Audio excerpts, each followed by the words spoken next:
अस्सलाम वालेकुम, आदाब। मैं हूं खलील फरहाद और आप देख रहे हैं प्रोग्राम बादशाह वक्त। हमने मुगलिया सल्तनत के बादशाहों की ज़िंदगी की दास्तान की शुरुआत ज़हीरुद्दीन बाबर से शुरू कर दी है। इसी सिलसिले को आगे बढ़ाते हैं और आज देखते हैं ज़हीरुद्दीन बाबर के बेटे और दूसरे मुग़ल बादशाह नसीरुद्दीन हुमायूं की ज़िंदगी की दास्तान। 6 मार्च 1508 यानी 1508 को काबुल में पैदा हुए नसीरुद्दीन हुमायूं अपने वालिद के लिए काफ़ी खुशबख्त साबित हुए। उनकी पैदाइश के बाद से बाबर को कामयाबी पर कामयाबी मिल रही थी। हुमायूं के 3 भाई थे, कामरान, अस्करी और हिंदाली। हुमायूं की वालिदा बाबर की पहली बीवी माहम बेगम थी। हुमायूं उलूम व फ़नून से ख़ास रग़बत रखते थे। कम उम्री में ही उन्होंने तुर्की, अरबी और फ़ारसी में काफ़ी महारत हासिल कर ली। रियाजी, फ़लसफ़ा, नुजूम और इल्म हैयत भी उन्होंने सीखा। सिपागिरी और नज़्म व नस्र यानी लॉ एंड ऑर्डर की आला तरबियत यानी हाई लेवल ट्रेनिंग उन्होंने हासिल की और सिर्फ 20 साल की उम्र में बदख्शां के गवर्नर मुकर्रर किए गए। उन्होंने पानीपत और कनवाहा की लड़ाइयों में शमूलियत इख्तियार की। इसकी खिदमत के सिले में हुमायूं को हिसार फिरोज़ा का इलाका दे दिया गया। 1527 यानी 1527 के बाद उन्हें दोबारा बदख्शां भेज दिया गया। 1529 यानी 1529 में जब वो आगरा वापस लौटे तो उन्हें संभल की जागीर के इंतजाम सौंपे गए। जब बाबर ने हिंदुस्तान पर हमला करने का फैसला किया था तो हुमायूं ने भी अपने वालिद ज़हीरुद्दीन बाबर के कंधे से कंधा मिलाकर इस जंग में लड़ाई लड़ी। हिंदुस्तान की फतह के बाद हुमायूं सख्त बीमार हुए तो उनके लिए ज़हीरुद्दीन बाबर ने खूब दुआएं की और इबादत की और आखिरकार इधर हुमायूं सेहतयाब हुए थे तो उधर ज़हीरुद्दीन बाबर अपने मालिक के हकीकी से जा मिले थे।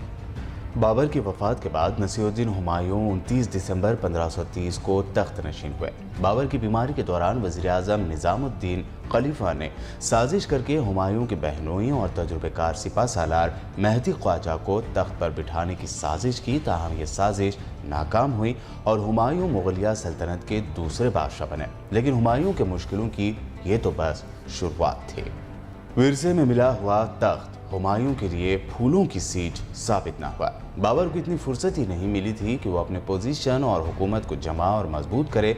यही गैर मुस्तहकम हुकूमत हुमायूं की मुश्किलात की वजह बने। बाबर ने बिस्तर मर्ग पर हुमायूं को ये वसीयत की थी कि वो अपने भाइयों से फयाजाना सलूक करे। हुमायूं ने तख्त नशीन होते ही कुछ ज़्यादा ही फयाजी का मुजाहरा किया। हुमायूं ने अपनी सल्तनत भाइयों में तकसीम कर दी। अपने भाई कामरान मिर्ज़ा को काबुल और कंधार, हिंदाल को मेवात, जबकि एक और भाई अस्करी को संभल का इलाका बतौर जाकिर दे दिया। इतना ही नहीं, हुमायूं ने अपने चचेरे भाई सुलेमान मिर्ज़ा को बदख्शां का इलाका अता किया। हुमायूं के इस फयाजाना सलूक के बावजूद उनके भाई मुतमईन ना हुए और उन्होंने हुमायूं का साथ देने के बजाय उनके लिए मुश्किलात ही पैदा की। कामरान ने बाद में पंजाब पर कब्जा कर लिया, फिर भी हुमायूं ने उसके खिलाफ कोई कार्रवाई नहीं की, बल्कि हिसार फिरोज़ा का इलाका भी कामरान के हवाले कर दिया। यह हुमायूं की सियासी गलती थी या अपने भाइयों से बेपनाह मोहब्बत या फिर बाप ज़हीरुद्दीन बाबर की वसीयत का असर कि उन्होंने अपने अहम इलाके जो फौजी और माली क़ुव्वत के हामिल थे उसे वापस नहीं लिए। इन इलाकों की आमदनी हाथ से चली जाने से माली नुकसान भी बहुत हुआ। हुमायूं के लिए मुगलिया सल्तनत के तख्त के साथ साथ साजिशों का अंबार भी हाथ लगा। हुमायूं का भाई मिर्ज़ा कामरान उस वक्त काबुल और कंधार का हुक्मरान था। बज़ाहिर उसने हुमायूं को बादशाह बनने की मुबारकबाद देने के लिए पंजाब की जानिब पेशकदमी की, लेकिन मक़ासिद हुकूमत पर कब्जा करने के ही थे। लाहौर में बाबर के दौर से मीर यूनुस अली एक वफादार गवर्नर था जो सल्तनत में किसी भी खराबी की इस्लाह ही अपना फ़र्ज जानता था। इसीलिए मिर्ज़ा कामरान ने अपने दरबार में चाल चली और अपने सरकर्दा अमीर केराचा बेग को दरबार में दिखलावे के लिए झूठ मूठ बुरा भला कहा और केराचा बेग बज़ाहिर अपने साथियों समेत फरार हो गया। लाहौर में मीर यूनुस से पनाह तलब की। मीर यूनुस ने उसकी इज़्ज़त अफजाई की। इस दौरान एक रात केराचा बेग ने गोरिल्ला कार्रवाई की और लाहौर के दरवाज़ों पर कब्जा कर लिया और मिर्ज़ा कामरान के लिए लाहौर के दरवाजे खोल दिए। लाहौर पर कब्जा हो गया। बाबर की वफ़ात के फ़ौरन बाद मुल्क में चारों तरफ बगावत फैल गई थी। بابر نے ہندوستانی حکومت اور سلطنت افغان حکمراں ابراہیم لودھی کو قتل کر کے حاصل کی تھی۔ اب افغانوں کو شدت سے احساس ہوا کہ افغان حکومت جیسی بھی تھی ان کی اپنی تھی، مگر اب وہ مغلوب ہو چکے تھے، اس لیے وہ اپنی حکومت کی بحالی کے لیے میدان میں آ گئے۔ انہیں محمود لودھی، بہادر شاہ اور شیر خان سوری جیسے سردار مل گئے تھے۔ افغانوں کو محمود لودھی پر پورا اطمینان تھا۔ افغان حاکموں کو اس بات کا بھی شدید احساس تھا کہ ہندوستان پر ان کا حق ہے اور مغلوں کو وہ ملک سے نکال باہر کر سکتے ہیں۔ دوسری جانب گجرات کے والی بہادر شاہ اور بنگال کے بادشاہ نصرت شاہ دہلی کے تخت پر قبضے کے خواب دیکھنے لگے تھے، تو وہیں راجپوت بھی از سرنو قوت بن کر ابھر رہے تھے۔ ایسے وقت میں دہلی میں بیٹھے ہمایوں چاروں طرف سے گھر چکے تھے۔ چاروں طرف سے گھرے ہوئے ہمایوں نے وقت کی نزاکت کہیں یا پھر مصلحت راجپوتوں سے اتحاد کرنے کا فیصلہ کیا۔ ہمایوں نے میواڑ کے حاکم رانا سانگا کے دربار میں دوستی کا عہد نامہ بھیجا اور اس کی بیوی کرتا دیوی کے لیے راکھی بھیج کر اسے اپنی بہن بنا لیا۔ جب رانا سانگا انتقال کر گیا تو گجرات کے حاکم سلطان بہادر نے سلطان مظفر سے مل کر ریاست چتوڑ پر حملہ کر دیا۔ تب رانا سانگا کی بیوی رانی کرتا دیوی نے ہمایوں کو خط لکھا کہ بہن کی مدد کرے۔ ہمایوں فوری بنگال کی مہم ترک کر کے یعنی چھوڑ کے راستے سے ہی میواڑ کی طرف گئے۔ اس وقت ریاست میواڑ کے حاکم رانا بکرم جیت رانا سانگا کا بیٹا تھا اور محمود خلجی کے ساتھ جنگ میں مصروف تھا۔ چتوڑ میں کوئی اہم سپہ سالار نہ تھا، اس لیے رانا بکرم جیت کی رانی جواہر بائی نے فوجوں کی کمان سنبھالی تھی اور رانا ادے کی عمر اس وقت صرف 3 سال تھے۔ اس صورتحال میں ہمایوں فوج لے کر پہنچ گئے۔ مظفر شاہ نے ہمایوں کے آنے کی خبر سنی تو واپس گجرات بھاگ گیا۔ ہمایوں نے تعاقب کیا اور گجرات فتح کر لیا۔ ادھر رانا بکرم جیت نے محمود خلجی کو شکست دی اور پھر چتوڑ پہنچ گیا۔ ہمایوں نے واپس چتوڑ پہنچ کر رانا بکرم جیت کی کمر سے تلوار باندھی جو پختہ دوستی کا عہد نامہ تھا، اور ہمایوں کے ساتھ ساتھ مغلیہ سلطنت کے لیے بھی راجپوتوں سے یہ دوستی کافی اہم ثابت ہوئی۔ یہاں سے ہمایوں کی زندگی کا دوسرا رخ شروع ہوتا ہے۔ دراصل ہمایوں کے کردار کی سب سے بڑی غلطی ہسٹورین یہ مانتے ہیں کہ وہ اپنے دشمنوں کا مکمل خاتمہ نہیں کرتے تھے، بلکہ دشمن کو معاف کرنا ہمایوں کی فطرت تھے۔ کسی بھی جنگ میں جیت کے بعد ہمایوں ایک فتح کے بعد جشن مناتے، اپنے عمرہ میں تمغے اور انعامات تقسیم کرتے۔ مہینوں تک یہ جشن چلتا رہتا تھا۔ وہیں دوسری طرف ہمایوں کے ذریعے معاف کر دیے گئے دشمن دوبارہ ان کے خلاف جنگی تیاریوں میں مصروف ہو جاتے تھے۔ ہمایوں کی یہی غلطی اور فطرت نے کئی مرتبہ انہیں مشکل حالات سے دوچار کر دیا۔ ہمایوں نے بار بار شیر خان سوری کے حلف، قسموں اور وعدوں پر اعتبار کیا اور اسے بار بار معاف کیا، اور اسے ایک معمولی باغی سے زیادہ اہمیت نہیں دی، یہاں تک کہ اس نے 1540 میں ہمایوں کو شکست دے کر ہندوستان سے بھاگنے پر یا پھر فرار ہونے پر مجبور کر دیا تھا۔ اب وہ شیر خان سے شیر شاہ بن گیا۔ افغانوں نے اسے اپنا متفقہ بادشاہ تسلیم کر لیا۔ شیر شاہ سوری نے ظہیر الدین بابر کے زمانے میں فوج میں ملازمت کی تھی۔ وہ ہمایوں کی کمزوریوں سے واقف تھا۔ اس نے ہمایوں کو پیغام بھجوایا کہ میں مغلوں کا پرانا نمک خوار ہوں، مجھ سے شہنشاہ کو کوئی خطرہ محسوس نہیں کرنا چاہیے، بلکہ میں توقع رکھتا ہوں کہ شہنشاہ میری سرپرستی فرمائیں گے۔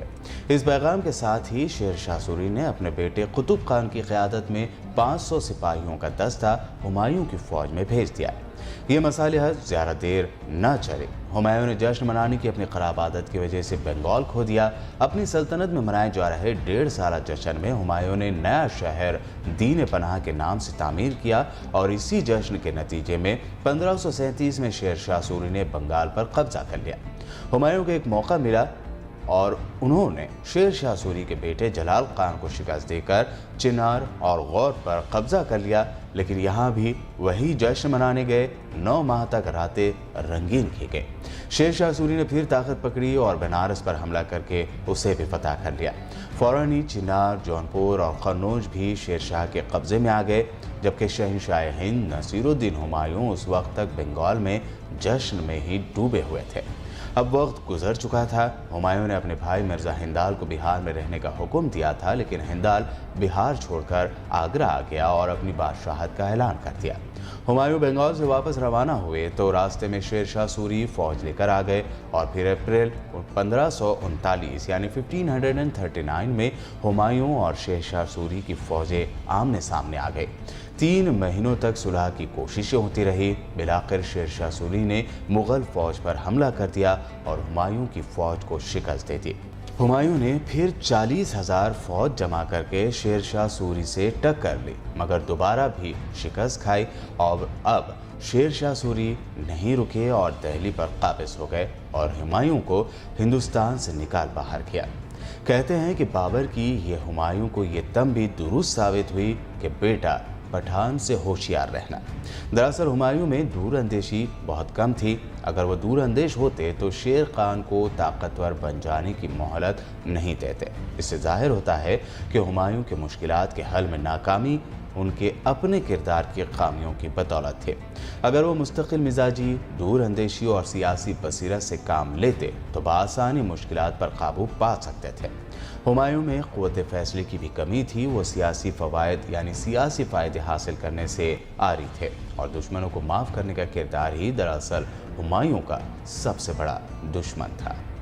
बहरहाल शेर शाह सूरी से शिकस्त खाकर दोबारा शहंशाह हिंद बनने का ख्वाब देखने वाले हुमायूं की मुराद उस वक्त पूरी हुई जब शेर शाह सूरी का इंतकाल हो गया। शेर शाह सूरी के इंतकाल के बाद उनका बेटा सलीम शाह सूरी हाकिम बना, लेकिन उसकी वफ़ात के बाद सूरी ख़ानदान कमज़ोर तर हो गया और तब हुमायूं 1555 के आगाज़ पर 14 साल की जिलावतनी के बाद दरियाए सिंध को पार करके दिल्ली पर कब्ज़े के लिए कूच किया। हुमायूं ने पहले लाहौर फतह किया और फिर दिल्ली, आगरा को फतह करके दोबारा मुगलिया सल्तनत के बादशाह बने। हिंदुस्तान की हुकूमत दोबारा हासिल करने के बाद हुमायूं तवील अरसा जिंदा न रहे। जनवरी 1556 में हुमायूं को तख्त नशीन हुए अभी 6 महीने ही हुए थे कि एक दिन अपनी लाइब्रेरी में बैठे वो पढ़ रहे थे, तभी नमाज मगरिब की आवाज़ हुमायूं के कानों में पड़ी। वो तेज़ी से मस्जिद की तरफ लपके, उन्हें ठोकर लगी और सीढ़ियों से फिसलकर लुढ़कते हुए वो नीचे आ गिरे। उन्हीं ज़ख्मों से चंद रोज़ बाद हुमायूं का इंतकाल हो गया।